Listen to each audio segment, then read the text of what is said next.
Hey, what's up everyone? So in this video, we're going to be adding in the ability to pass in user avatars or profile pictures inside of our voice calling app that's using Agora, RTC, and RTM together. So if you're not part of this mini series, we're building out this voice application. This is one of the last videos in that series, and we're just going to add in some more functionality. We've already passed through user names, so a lot of these concepts have been explained. What I'm going to do is just add in images to that, and we're just going to go ahead and throw in some images into a folder, and we're going to pass in like the file path or URL to the image. So the concept should be easy to understand, especially if you already passed or watched the Agora RTM RTC integration video and the username video. So if you understand that one, this part will be easy. We're just going to go ahead and add in some options to select these avatars here in the form, and then we'll pass that data through. So let's go ahead and get started. Source code is linked up in the video description. We are on number 7 right now, so go ahead and select this file here, and we have a written guide, and we're going to follow this one. So all we're going to do here is go ahead and add in some images to our form. At the start of this series, I actually included these images inside of this folder here, so we have icons and avatars here. If you want to use these images for a reference, go ahead and jump back in here and go into this images folder and clone this repo and grab the avatars from this. So we just want to throw that into our root directory, and that's what we're going to be referencing here. So let's go ahead and continue on with our guide. So in our form field, inside of the actual form div here, we're going to create a div that says select avatar, and we're just going to create this avatars div and make users select these before they can actually enter a room. So what I'm going to do is actually copy this, and I'll just make sure the code is explained. So we're going to add this in our form just above our form fields div. So we'll bring this in here. So again, we have one div that just says select an avatar. This avatars div has some styling already in our CSS file. We display it as a flex, and we just go ahead and add in this class of avatar selection with each image added into that. So they're hard-coded values in, and that should style this up for us.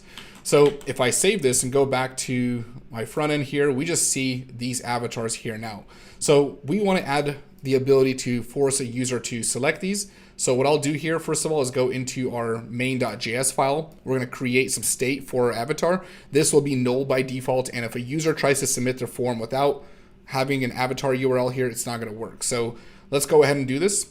So we'll go back into our main.js file.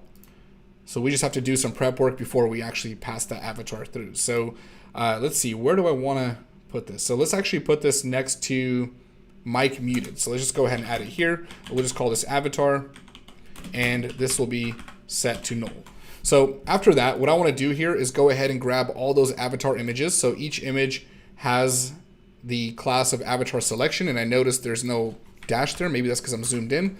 I'll make sure to fix that after this video, but we're going to go ahead and select all those avatars and then loop through them. So let's go ahead and do that. I'm going to do that at the very bottom of this page here. This is main.js, and we're grabbing this class, avatar selection.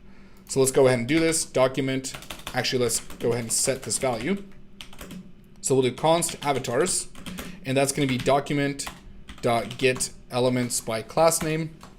We'll just go ahead and pass in avatar selection. So that's what we need. And then we're just going to go ahead and loop through those. So we're just going to go ahead and create the for loop here. And this is going to be let I, and I is going to be equal to 0. We'll set that, and then let's go ahead and do avatars.length. We're going to iterate through this. Got into the habit of writing my loops this way, so I just got used to it, and I'll stick to that. So while I is less than the length, we'll just go ahead and increment I++.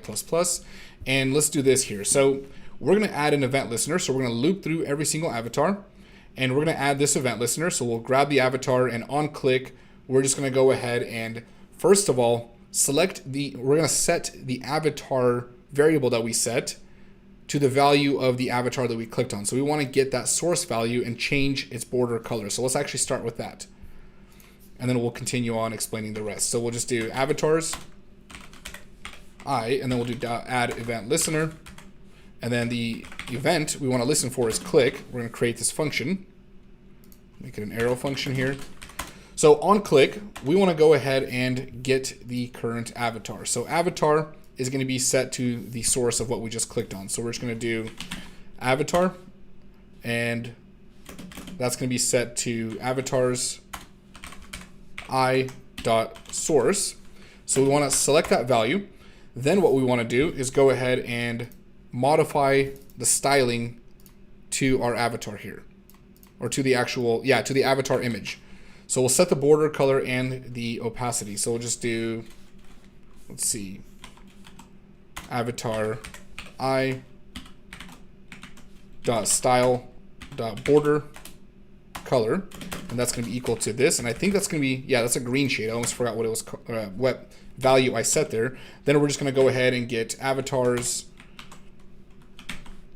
I need to slow down my type, and I get ahead of myself and then I start messing up. Okay, so we're getting that current index of the avatar. We'll remove P from that, and we're just going to go ahead and do style.opacity. Wow, I cannot write. Okay, so we're just going to go ahead and copy this. I can't do this right now. Okay, so let's go ahead and actually console out avatar here. So we don't want to set avatars, we want to set the avatar itself.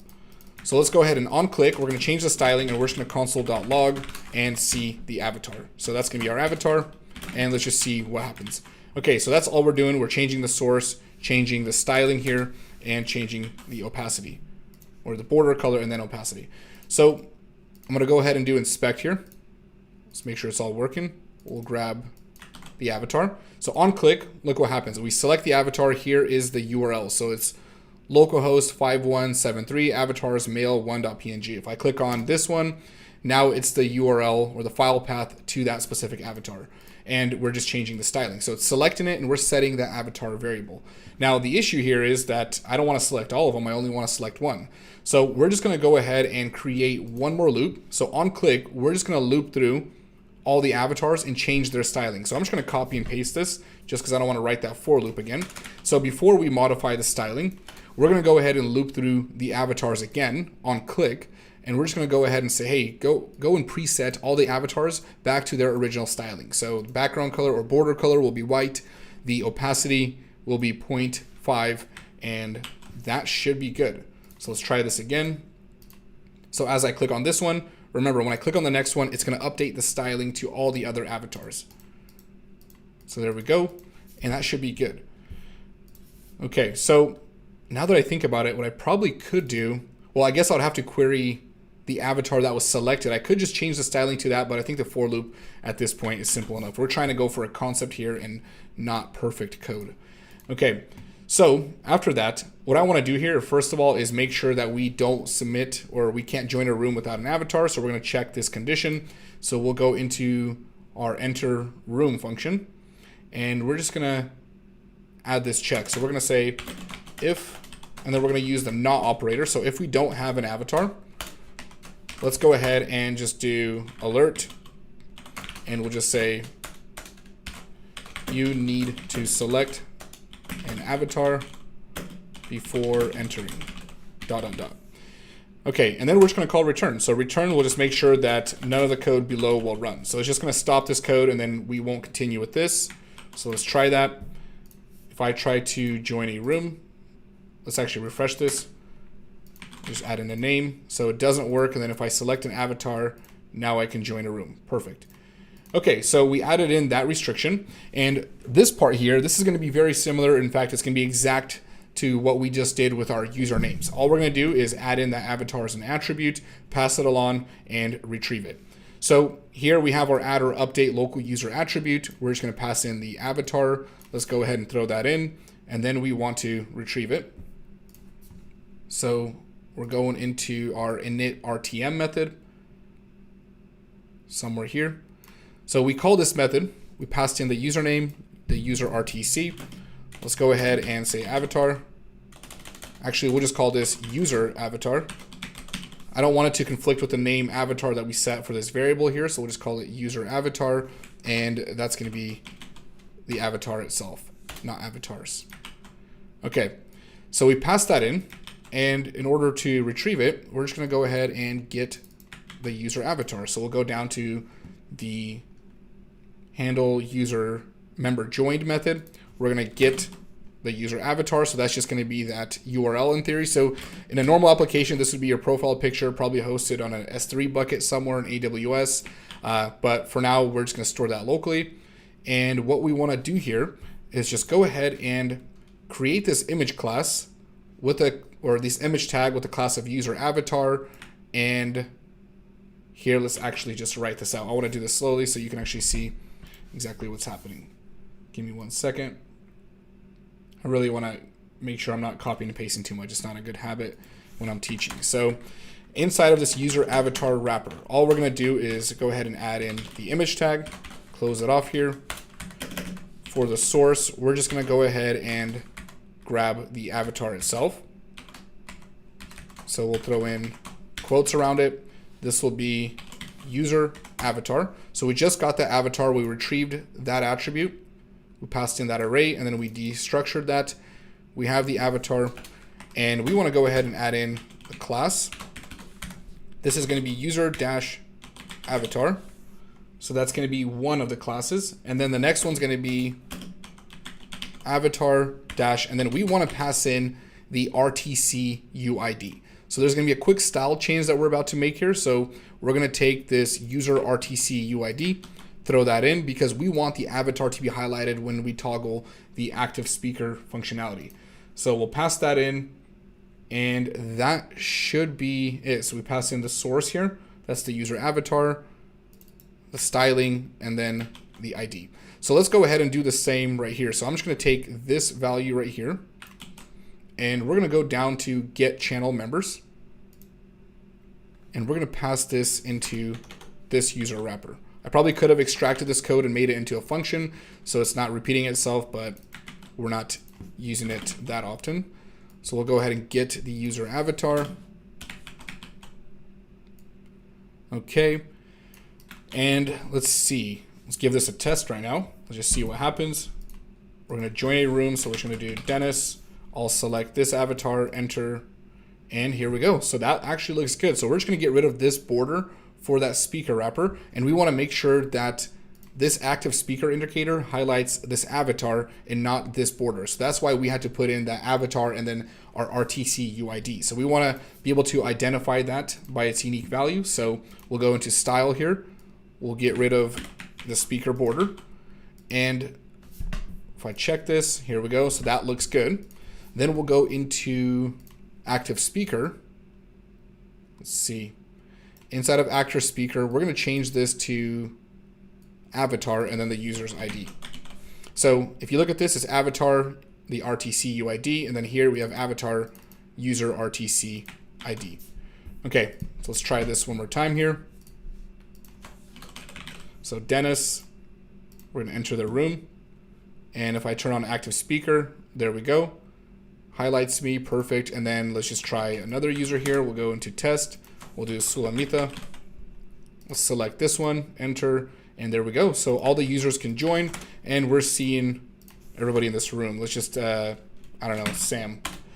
We'll just throw that in, and there we go. As users leave, everything is working. Awesome. So I can always change my avatar. Let's say I want to change it to this one, and there we go. And both users will get that update. Okay, so let's see. What else am I missing? I think that was it. Yeah, so that was the last part. I guess one more thing I want to throw in is the room name. So I didn't throw that in. So let's see. We want to go ahead and make sure that when we enter a room name, we want to get that room name ID because it's empty right now, and change the inner text to that room ID. So on enter room, let's go ahead and update this. So inside of the enter room method, let's go ahead and do document.getElement by ID. And this element is called room name. It's just an H1 tag. So we'll just do in quotes room name, and then we'll just do .inner text, and that's going to be equal to the room ID. Okay, so let's test this real quick. Join a room here. We'll just do devrel, and we'll throw in Dennis. I need to select an avatar. Look at that, it's already working. And there we go. So we have our room name. I'm in here, everything's working. Awesome. So that's it for this video series, at least for now. I don't know if I'll add any more videos to it, so I'll just say goodbye for now. I hope you enjoyed it, and I hope you learned a lot. Make sure you're subscribed to the Agora Devs YouTube channel. Make sure to follow along because I'm going to be putting out a lot more content on this channel. So I'll see you all later.